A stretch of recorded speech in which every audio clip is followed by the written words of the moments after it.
Hello, welcome to my recap of the game between Anish, Giri and young Krzysztof Duda from the round 10 of Tata Steel.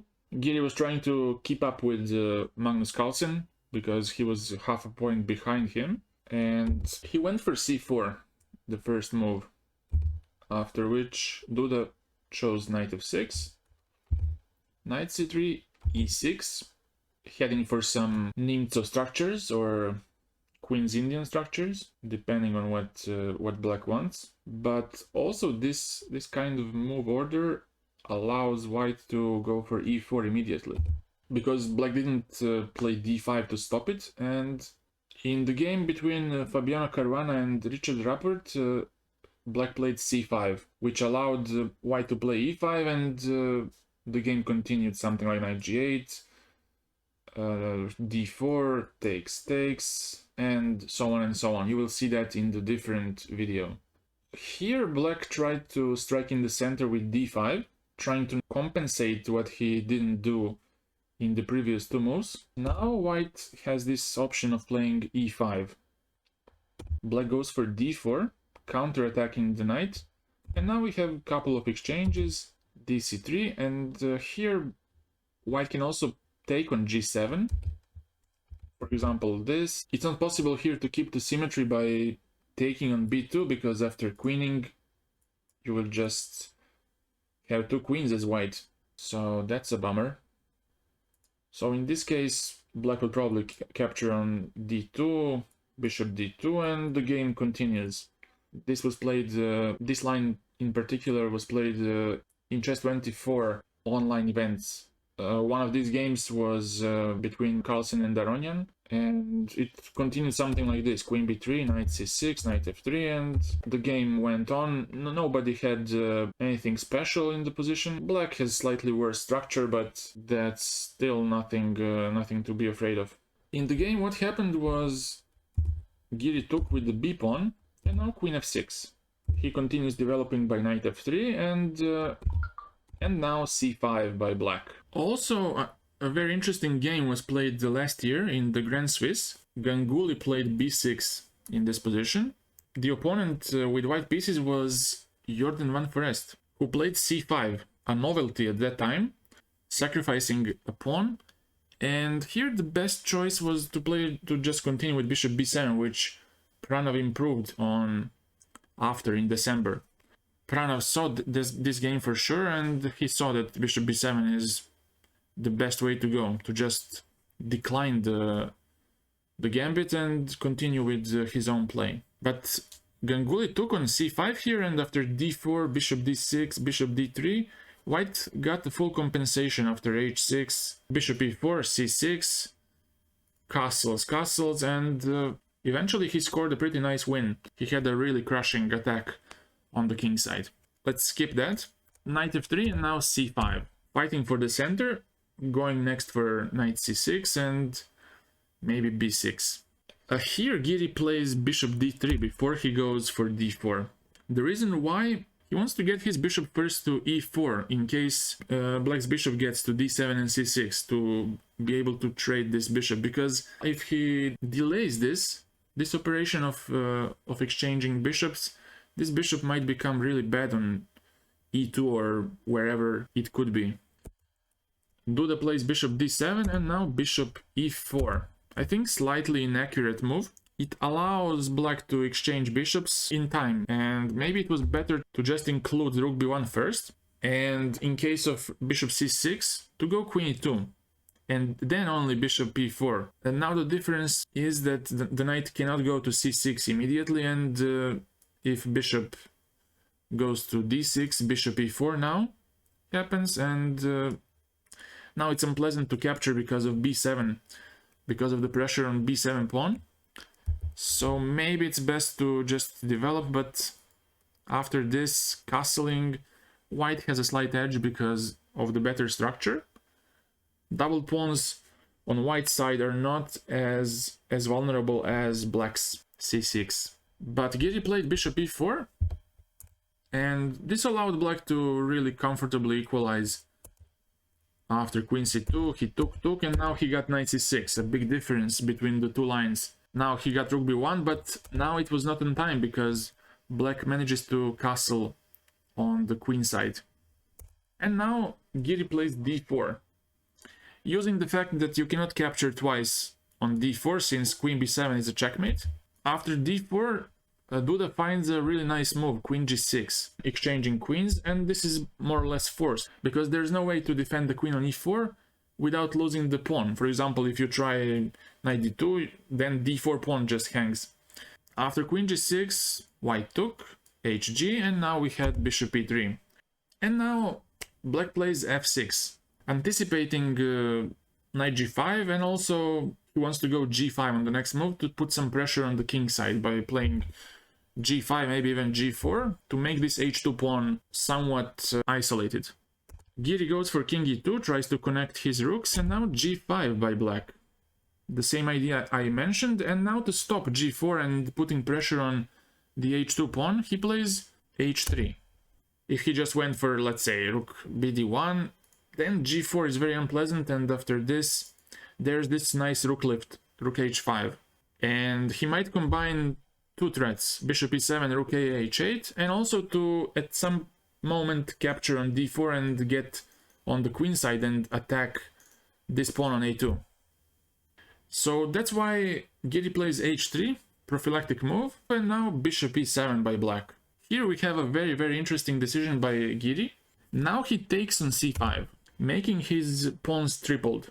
A good thing about these triple pawns is that they cover lots of squares on the d file, which is very crucial in this position. And there's no easy way to use this weakness. On some knight a5, there's always knight e2, but he goes for e5, tries to utilize his extra pawn on this side, on the right side of the board, where he has 4 versus 3. And now rook bd1. So he wants to go rook d5 next, which is very nice. Duda plays knight a5, forcing the knight to go back to d2, blocking the d file.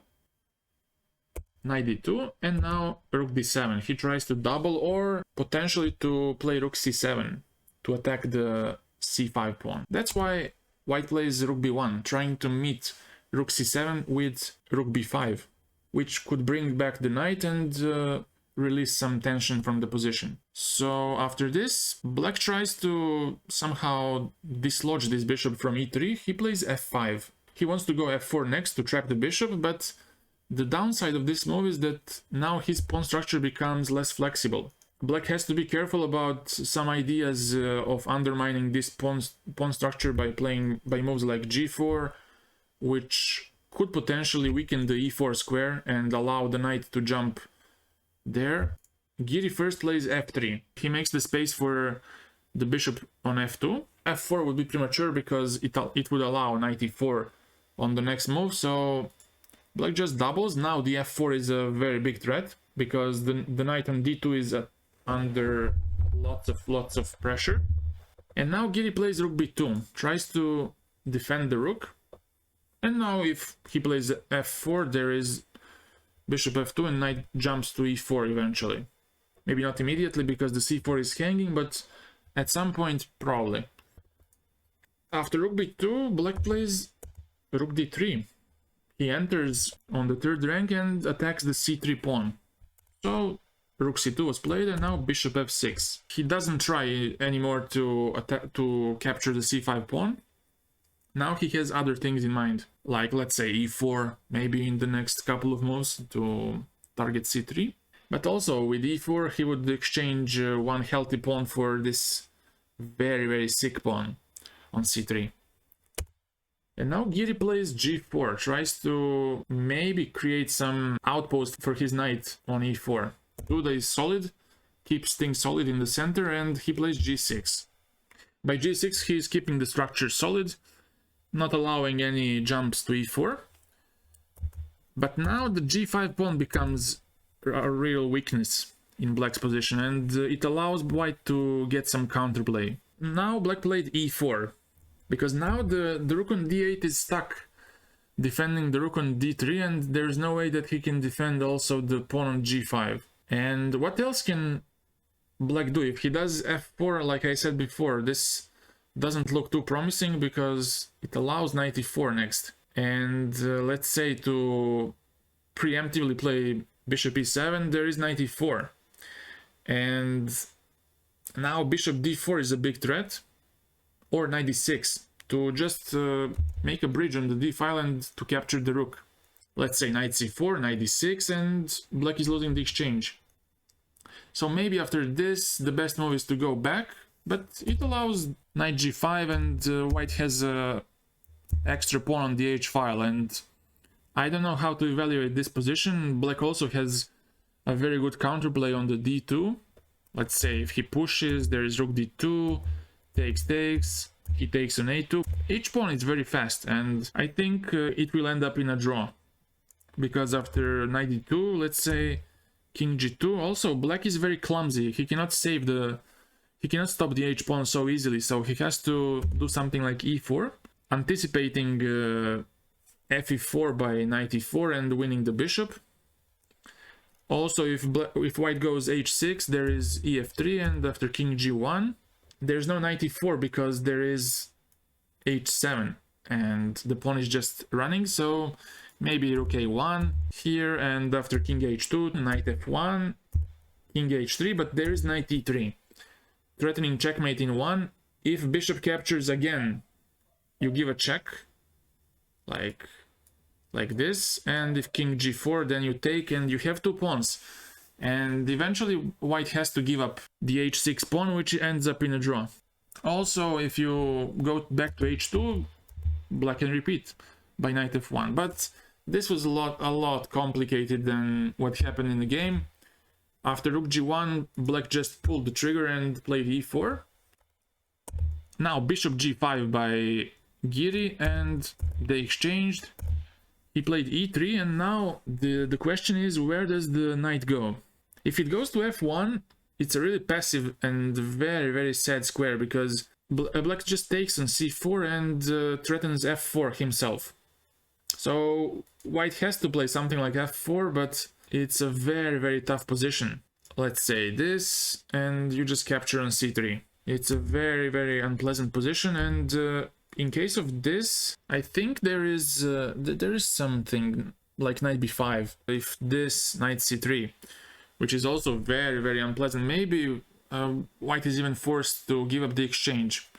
I'm not sure, and then to rely on those two pawns on f4 and h3, but it's really not something you want. So after e3 in this position, white chose to play this. Black took on c4, of course, and now f4, trying to destabilize the e4 pawn, because if black manages to get f4 himself, the e3 pawn becomes a protected passed pawn, and it's much worse than in this case. Knight a3 by Duda, rook c1, and you see how the knight on b3 does plenty of jobs. It defends d2 square from being entered, and also at some point it might come to d4. Now, as we mentioned before, knight b5 is a very good idea, but when you compare knight f1 to knight b3, now white has knight d4, a very nice defensive resource, which allows white to survive this. In the case of knight f1, knight b5 was just collecting the pawn and still keeping the pressure in the game. But in this case, it forces some exchanges and it makes the pressure go away. What can he do? If he takes by the knight, then king takes, knight b3, king c2, take, and after e2 there is rook g1. And the e pawn is going to be lost on the next couple of moves. And if rook d3, there is king c2, rook h3, and rook e1. And this rook endgame will be a draw, because let's make a couple of moves to just prove a point. After this, takes, rook e7. Now c6 is a big threat to just liquidate all. If king b8, I don't think it changes much. You can just hide behind the pawns and push a4, king c4, if he goes for pushing the pawn, of course. So I think this is a really clear draw. Okay, so after knight d4, black took on c3 first. We have some exchanges, and after king e3, because he is a pawn down, and also the f5 pawn is quite weak as well, he is now going for perpetual check. He goes for this, and it's really understandable to get this. There's no way that white can avoid this. Maybe he can go something like king b3, but after this, still it's a very equal position, h4, and eventually the pawns would get exchanged. These h and f pawns will be exchanged, and it leads to a draw. If you got any questions, please let me know in the comment section. I will answer to you, and that's it. Thank you so much for watching, and see you soon. Bye!